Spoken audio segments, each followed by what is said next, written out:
आजची गोष्ट आहे सिंह आणि उंदीर मामा. एकदा काय झालं, एका दाट जंगलात एक सिंह झोपलेला होता. तेव्हाच तिथे एक लहानसा उंदीर खेळत खेळत आला. तो सिंहाच्या अंगावर चढला, त्याची शेपटी पकडून झोके घेऊ लागला आणि मजा करू लागला. सिंहाची झोप मोडली.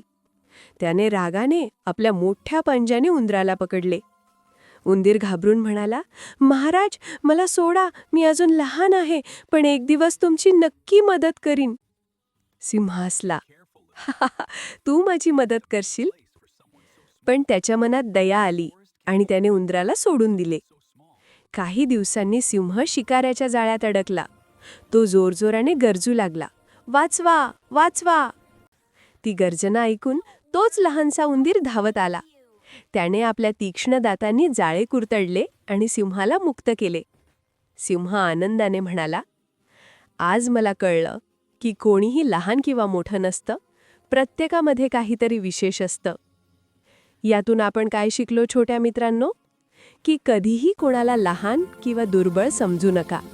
प्रत्येकामध्ये काहीतरी खास असतं.